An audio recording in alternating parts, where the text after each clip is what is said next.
नमस्कार। हामी यहाँहरूमाझ सामाजिक जागरणका लागि नयाँ कार्यक्रमका साथ उपस्थित भएका छौं। आवाजका माध्यमबाट हुने यो भेटमा हामी तपाईहरूसँग समाजमा विद्यमान जातीय विभेद र अन्धविश्वासका साथै हालै विश्वभर महामारीको रूपमा फैलिएको नयाँ प्रजातिको सरुवा रोग कोरोना भाइरस कोभिड-19ले सबैभन्दा बढी सीमान्तकृत समुदायहरूलाई पिरोलेको छ। सीमान्तकृत समुदायमा परेको समस्यालाई निराकरण गर्न प्रदेश सरकार र स्थानीय सरकारहरूले कस्ता योजना अघि सारेका छन्, यस्तै नीतिगत सवालबारे चर्चा गर्नेछौं। त्यसैले सर्वप्रथम यहाँहरू सबैलाई साप्ताहिक रेडियो कार्यक्रम समतामा हार्दिक स्वागत छ। हरेक आइतबार यसै समयमा हामी सुदूरपश्चिम प्रदेशका 9वटै जिल्लाका radio Paschim today Kailali, radio Mahakali Kanchanpur, radio Doti, radio unity Dadeldhura, radio 7 star Baitadi, radio Darchula, radio Ramaroshan Achham, radio Janamukhi Bajhang, radio Paurakhi बाजुराबाट सुन्न सक्नुहुन्छ। समता फाउन्डेशन नेपालको सहकार्यमा समता मिडिया सेन्टरद्वारा सञ्चालित यस कार्यक्रमको निर्धारित समय करिब 20 मिनटसम्म हामी तपाईँ हाम्रै समुदायको कुरा सुनाउँदैछौं। कोरोना महामारीसँग जुधिरहेको सुदूरपश्चिमको वर्तमान अवस्थालाई नजिकबाट निहाल्ने र आवाज बन्ने कोसिस हुनेछ।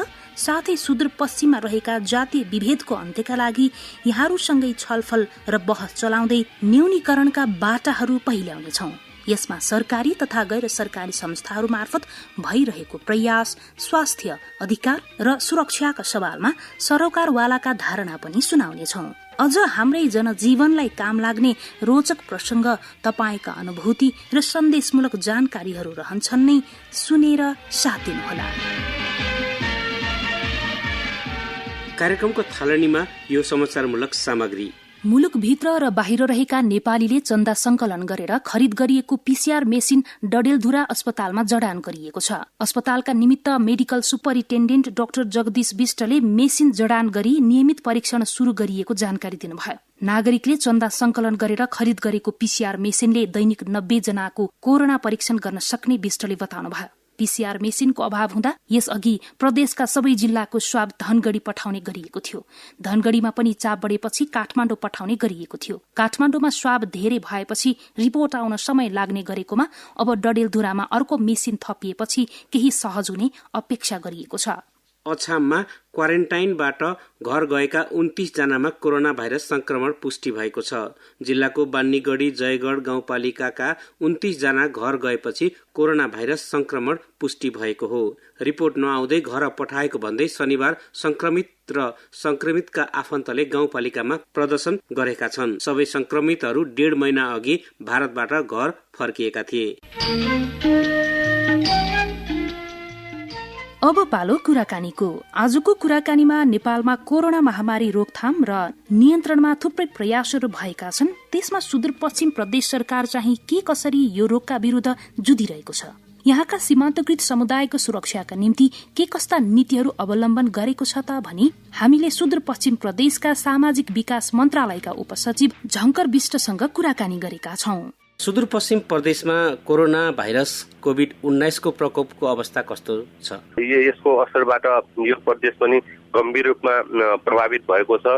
पिछडेको क्षेत्र भनेर चिनिएको र यहाँ चाहिँ विभिन्न उद्योग कारखाना र विभिन्न व्यवसायहरूका कमी रहेको र प्राय जसो यहाँका मानिसहरू रोजगारीको लागि विभिन्न देशहरूमा जाने गरेको, खास गरी छिमेकी देश भारतमा रोजगारीको लागि पाक्षिक रूपमा मौसमी खेती गर्ने र मौसमी त्यो खेतीको सिजन बाहेक अघि अन्य भेराइटी व्यवस्थापनको लागि रोजगारीको क्षेत्रमा चाहिँ बाहिर जानुपर्ने स्थिति छ। यसले गर्दाखेरि अहिले चाहिँ कोरोनाको संक्रमणले खास गरी यो महामारीले गर्दा शिक्षा क्षेत्र सबैभन्दा बढी प्रभावित भएको छ।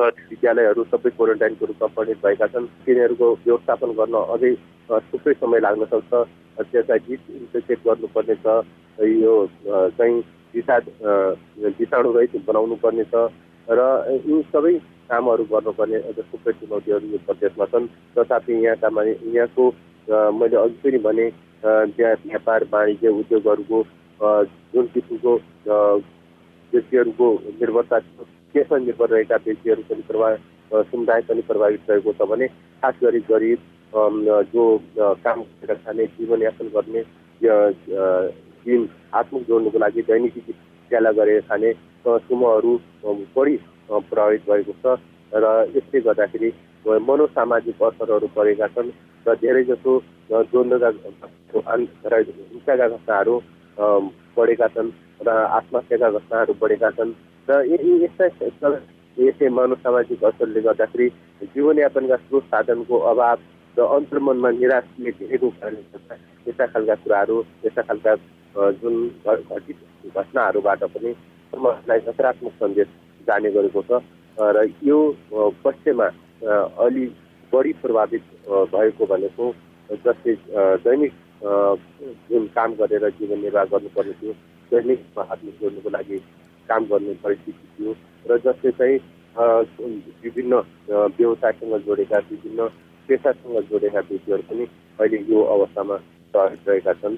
भोलिका दिनहरूमा त्यसको लागि विद्यालयहरूको व्यवस्थापन गर्ने सन्दर्भमा विद्यालयहरूको संरचनामा सुधारका लागि ठुलो धनराशि प्रदेश सरकारले लगानी गरेको छ र प्रविधिको क्षेत्रमा पनि विद्यालयलाई स्रोतपूर्ण बनाउने हिसाबले प्रदेश सरकारले प्राथमिकता दिएको छ र त्यस्तै गरेर अब भोलि गएर आउने विभिन्न जुन विपन्न परिवारहरूलाई गरिबहरूलाई विपन्न परिवारहरूलाई र विदेशबाट रोजगारीबाट फर्केका युवाहरूको लागि सामाजिक विकास मन्त्रालयले सिप विकासका कार्यक्रमहरू युवा उद्यम कार्यक्रमहरू युवाको जवानी प्रदेशमा लगानी जस्ता कार्यक्रमहरू पनि कार्यक्रमको व्यवस्थापन बजेटमै गरेको छ। बजेट कार्यक्रममा आगामी आएको त्यस्तै कृषिमा आधारित उद्यमहरू रोजगारीहरू पनि देखिएका छन्। त्यस्तै प्रवर्धन तथा सबै कृषिमा आधारित उद्यम रोजगारीको प्रवर्धन गरेर सबै खाले कृषकलाई अनुदान विभिन्न मोडलहरू पनि मन्त्रालयले गरेको कृषि मन्त्रालयबाट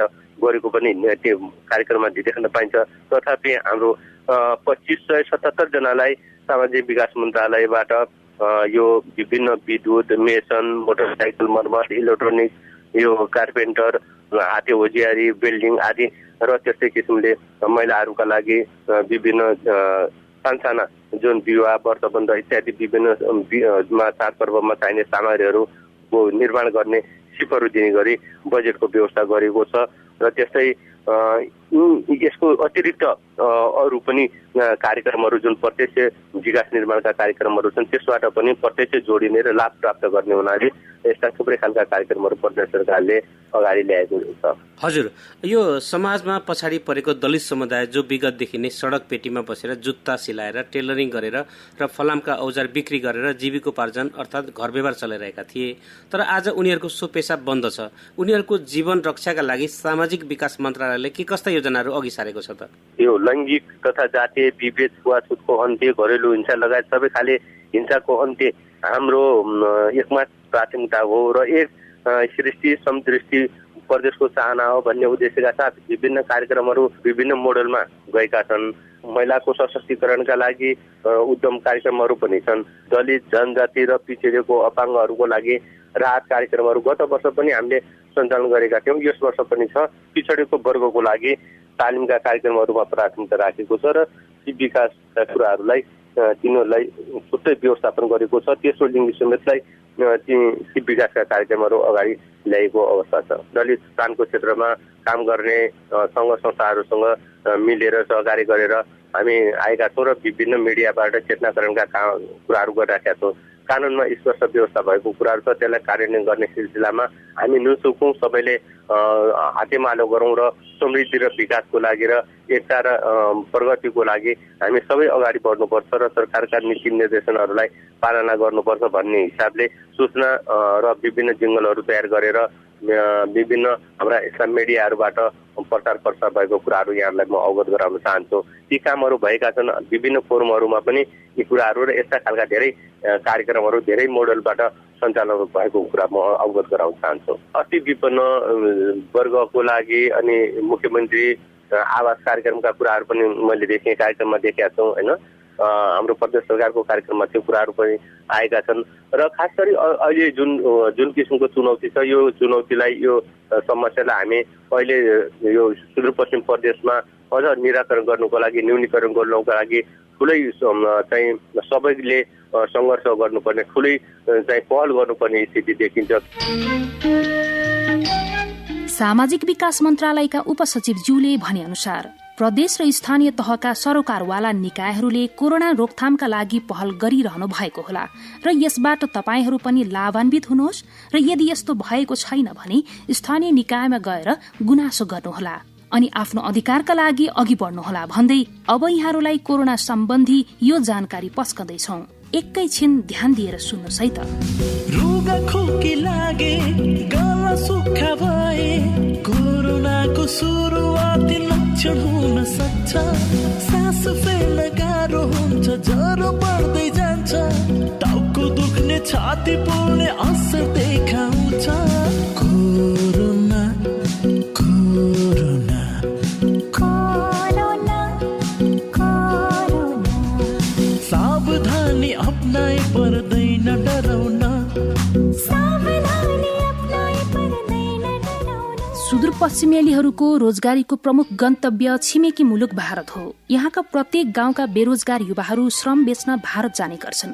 भारतका विभिन्न शहरहरूमा रातभर डण्डा ठटाउँदै चौकीदारी गर्नु, कम्पनीका मालिकहरूको गाडी धुनु र होटल मजदुरको रूपमा काम गर्नु उनीहरूको पुस्तैनी रोजगार हो। गरिबी अवस्थाका कारण घर परिवारमा खर्च जुटाउन यहाँका युवाहरू किशोरावस्थामा नै पढाइ छोडेर भारत पस्ने गर्दछन्। हिउँदे र बर्खे खेती लगाउन घर फर्कने र फेरि खेती लगाएर रोजगारी गर्न भारत जानुपर्ने बाध्यात्मक अवस्था सिर्जना हुनुको प्रमुख कारण गाउँमा रोजगार नहुनु हो। अहिले विश्वभर महामारीको रूपमा फैलिएको कोरोना भाइरस अर्थात् कोभिड-19ले छिमेकी देश भारतमा पनि ठूलो मानवीय क्षति भएको छ। भारत सरकारले गरेको लामो लकडाउनका कारण रोजगार गुमेपछि हजारौं युवाहरू यतिखेर गाउँ फर्केका छन्। गाउँ फर्केकाहरूलाई गाउँमै रोजगार सिर्जना गर्न सकिएन भने झन ठूलो समस्या सिर्जना हुन सक्ने खतरा पनि त्यत्तिकै बढेको छ। यसबारे डोटीको बोक्टान फुडसिल गाउँपालिकाले कस्तो योजना अघि सारेको छ त कुराकानी गर्दैछौं बोक्टान फुडसिल गाउँपालिकाका अध्यक्ष कमल गडसिलासँग। त्यही ठाउँमा बसेर स्वरोजगार अथवा उहाँहरूलाई रोजगारीको व्यवस्था प्रवर्धनको लागि चाहिँ के कस्ता कुराहरू, के कस्ता अभियानहरू चाहिँ गर्नुभएको छ अथवा बजेटमा ती कुराहरू छन् कि छैनन्? बजेटमा हामीले पहिलो प्रायोरिटी हाम्रो यो स्वास्थ्य छ, त्यो सँगसँगै शिक्षालाई पनि हामीले राख्यौँ भने विशेष गरी हामीले यो कृषि क्षेत्रलाई हामीले 2-3 वटा कुरामा जोड दिएका छौँ यति बेला। पहिलो कुरा त हाम्रो जनशक्तिलाई व्यवस्थापन गर्ने कुरा र त्यो सँगसँगै उहाँहरूसँग भएको ज्ञान सिपलाई पनि हामीले भरपूर रूपमा प्रयोगमा ल्याउने। अब हाम्रो दाजुभाइहरू त विभिन्न देशहरूबाट पनि आउनुभएको छ र विशेष गरी भारतबाट, र उहाँहरूसँग विभिन्न खालका क्षमताहरू छन्, विभिन्न खालको ज्ञान सिपहरू छ। त्यो ज्ञान सिपलाई पनि हामीले कृषि क्षेत्रमा पनि लगाउने र यसका अलावा अन्य क्षेत्रमा पनि हामीले लगाउने भनेर हाम्रो यो वर्षको नारा नै के छ भने श्रम शक्ति व्यवस्थापन, युवा स्वरोजगार र श्रम शक्ति व्यवस्थापन भनेर हामीले यसरी एउटा नाराको रूपमा लिएका छौँ। हामीले पकेट क्षेत्रहरू बनाएका छौँ। हाम्रो पालिकाको हकमा हामीले 7 वटा पकेट क्षेत्र छ हामी कहाँ। मौरीको पकेट बनाएको छ हामीले, अदुवा र बेसारको पकेट छ हामी कहाँ, आलुको पकेट छ, यसै गरी ओखर पकेट बनाएको छ हामीले, अनि फलफुल पकेट छ र भटमासको पकेट पनि हामीले बनाएका छौँ। मलका कुराहरू पनि होलान्, केही अनुदानका कुराहरू पनि होलान्, केही पुरस्कारका कुराहरू पनि होलान्, उहाँहरूलाई कसरी हुन्छ र अनि बिमाका कुराहरू पनि छन्। यो सँगसँगै यी सबै कुराहरूलाई पनि जोडेर हामी अब व्यवस्थित र व्यावसायिक खेतीतिर जान्छौँ र यसले गर्दा राष्ट्रिय पुँजीको पनि विकास हुन्छ। अधिकांश दलित समुदायसँग चाहिँ खेतीयोग्य जग्गा पनि छैन र उनीहरूको घरै बस्ने व्यवस्था छैन भने खेती गर्ने जग्गा त परै जाओस्। त्यस्तो अवस्थामा उहाँहरूलाई चाहिँ कसरी समेटिन्छ त यो तपाईँको योजनाले? एकदम राम्रो प्रश्न गर्नुभयो। उहाँहरूको लागि एउटा कार्यक्रम पनि हामीले ल्याएका छौँ, गरिबसँग अध्यक्ष भनेर, जुन कार्यक्रम अहिले यो खरले छाएका घरहरूमा जस्ता पाता हामी वितरण गरिरहेछौँ र यो सँगसँगै घरै नभएकाहरूलाई हामीले घर पनि बनाइदिनु भनेका छौँ। उहाँहरूसँग जग्गा छैन र घर छैन भने त्यो पनि व्यवस्थापन गर्छौँ र त्यो सँगसँगै उहाँहरू यदि इच्छुक र त्यसमा पनि अब इच्छुक मात्र नभएर यति बेला त हामीले एउटा योजनागत रूपमा नै सबैलाई समेटेर तपाईँको उहाँहरूलाई खेतीतिर होइन त्यो खालको उत्पादनतिर जोड्नका लागि उहाँहरूको सिप र ज्ञान र उहाँहरूको इच्छा शक्तिलाई हामी एकदम मध्यनजर गरेर त्यो खालको व्यवस्थापन गर्छौँ। लिजमा जमिन दिनुपर्ने हो कि हामीले, अथवा उहाँहरूलाई त्यो खालका अन्य समस्याहरूलाई सँग जोड्नका लागि सहयोग गर्नुपर्ने हो कि अनुदान दिएर, यी सबै कुराहरू हामी गर्छौँ।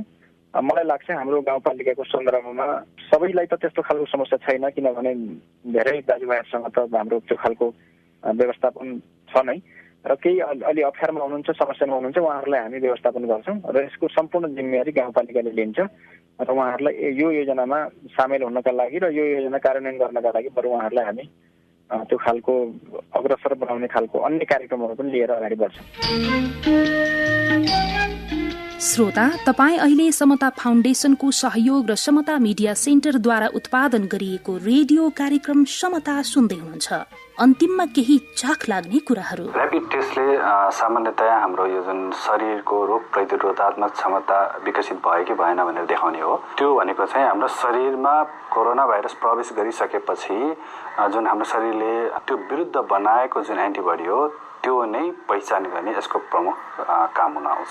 पीसीआरले चाहिँ स्वयं संक्रमणलाई नै शरीरमा छ या छैन भनेर देखाउने, यो दुईटा चाहिँ यो जुन ऱ्यापिड टेस्ट किट छ त्यसले चाहिँ हाम्रो शरीरमा कुनै समयमा संक्रमण गरेको थियो भने एक प्रकारको प्रमाणको रूपमा चाहिँ काम गर्दछ। कतिपय मानिसहरूलाई लक्षण नदेखेको अवस्था पनि हुनसक्छ।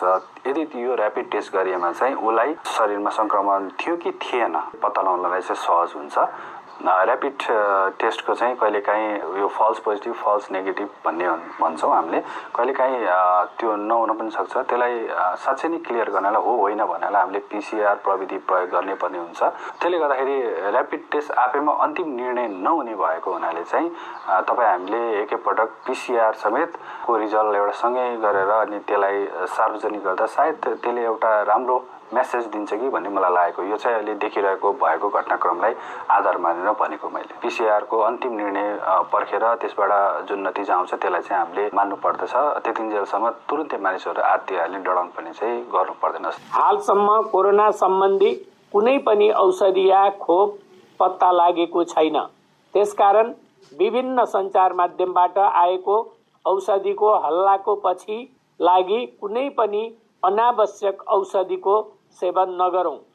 विदेशबाट आउने हाम्रा आफ्नै दाजुभाइ दिदीबहिनी आमा बुबाहरू हुन्। उहाँहरू आफ्नो देशमा आउँदा खुला दिलले स्वागत गरौं, भेदभाव नगरौं, कुनै प्रकारको लान्छना नलगाउँ। उहाँहरूलाई माया र सद्भावको खाँचो छ। कोरोनाबाट बच्न र बचाउन उहाँहरूलाई आवश्यक सहयोग र सद्भाव देखाउँ। कोभिड-19 लागेको व्यक्तिको मृत्यु भएपछि जमिनमा खाल्टो खनी जलाई वा अन्य तरिकाले आफ्नै रीतिरिवाज अनुसार दाह संस्कार गर्न सकिन्छ। यो रोग खोक्दा, हाच्छिउँ गर्दा, बोल्दा निस्किने छिटा ड्रपलेटबाट सर्ने गर्दछ। मृत्यु भएको मान्छेबाट खोक्ने, हाच्छिउँ गर्ने लगायत श्वास प्रश्वास सम्बन्धी कुनै क्रियाकलाप नहुने भएकोले सबबाट संक्रमण गराउने ससाना थुक वा पानीका छिटा ड्रपलेट निस्कँदैनन्। यसकारण सबबाट संक्रमण हुँदैन। सामान्य सावधानी अपनाएर सबको व्यवस्थापन गर्न सकिने जानकारी गराउँछु। आजलाई हामी कार्यक्रमको अन्त्यमा आइसकेका छौं। तपाईलाई हाम्रो कार्यक्रम कस्तो लाग्यो? हामीलाई सुझाव, सल्लाह एवं प्रतिक्रिया र जानकारी पठाउन सक्नुहुन्छ। तपाईले सुनिरहेको रेडियो मार्फत हामी तपाईका कुरा सुन्ने र सुनाउने छौं। अर्को साता फेरि अरू विषयका कुरा पनि राखौँला। त्यतिन्जेलसम्मका लागि हामी बिदा हुन्छौं। हवस् त, नमस्ते।